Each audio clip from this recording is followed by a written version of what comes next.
영상을 보니까 저도 모르게 계속 분노가 치밀어 오릅니다. 아이에게 부끄럽지 않은 당당한 대한민국을 물려주고 싶습니다. 초등학교 3학년 아이를 둔 해운대 살고 있는 김동률입니다. 반갑습니다. 읽도록 하겠습니다. 조국 장관과 아내, 자식들에 대한 검찰의 먼지털이식 수사가 한창 진행 중일 때 추석에 어머니를 배웠습니다. 차례를 마치고 TV를 켜자 조국 장관에 대한 검찰의 수사 보도가 연이어 나왔습니다. 뉴스를 가만 보시던 어머니가 한마디 하셨습니다. 저렇게 사람 캐고 다니면 누가 견디겠노? 검찰 저것들이 문제다. 나경원이 저런 식으로 털면 하루 만에 깜빵 간다.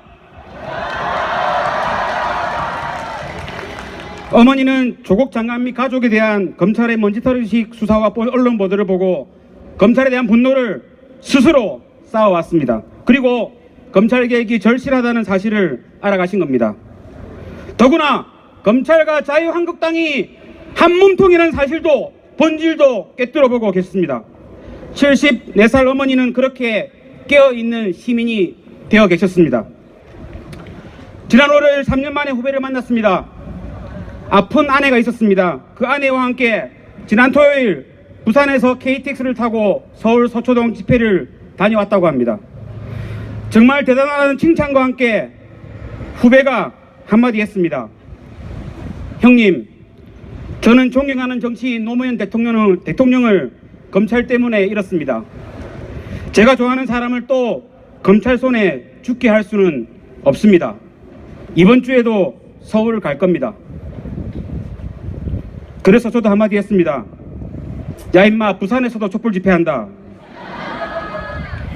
민주화 운동 경력으로 옥고를 치른 한 선배는 친일 청산을 하지 못한 역사는 분단 체제로 이어졌고 친일 분단 적폐 기득권이 만들어졌다면서 이 친일 분단 기득권 적폐와 천병대 돌격대 역할을 한 것이 바로 검찰이었다고 했습니다. 이번 기회에 꼭 검찰 개혁을 이뤄야 한다고 강조했습니다.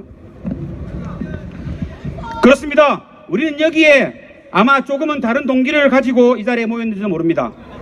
그러나 가슴 깊이 끓어오르는 정치검찰, 적폐검찰에 대한 분노와 울분은 우리를 여기에 모이게 만든 공통 분모입니다. 이승만 정권이 경찰을 앞세워 국민의 저항을 짓밟고 독재를 했습니다.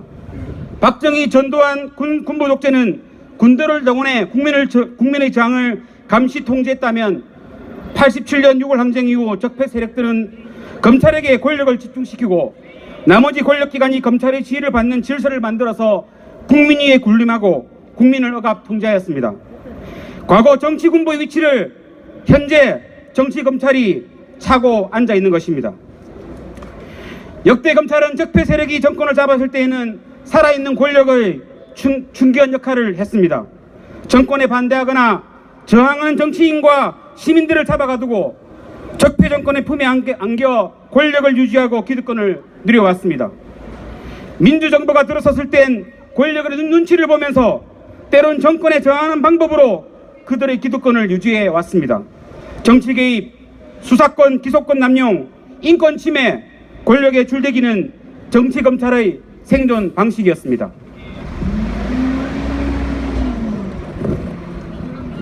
이제 검찰은 주권자에 의해서 민주적으로 통제받지 않는 무소불위의 권력으로 군림하고 있습니다. 대통령과 자치단체의 장, 정치인들도 선거제도를 통해 주권자인 시민들이 직접 통제할 수 있지만 검찰은 그 어떤 통제도 없이 법 위에 군림하는 초법적인 특권을 누리고 있습니다. 이번에야말로 검찰 적폐를 청산하고 검찰 개혁을 이루어야 합니다. 여기에서 물러서면 조국 장관 부인과 조국 장관을 구속하려 할 것이고 그 칼날은 다시 문재인 정부의 정화대로 향할 것이고 정권이 붕괴될 때까지 검찰의 막가파식 발악은 계속될 것입니다.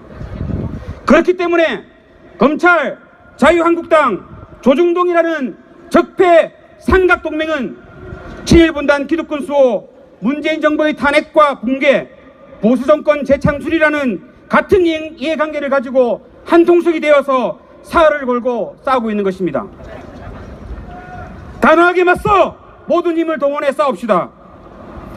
촛불혁명을 무산시키려는 적폐들의 천공세에 맞서 주권자인 국민들이 함께 힘을 합쳐 싸웁시다. 검찰 적폐 청산, 검찰개혁의 구호를 들고 촛불을 밝힙시다. 자그마한 차이를 넘어 굳게 단결하고 하나의 촛불이라도 더 밝혀서 주권자의 위대한 힘을 보여줍시다. 감사합니다.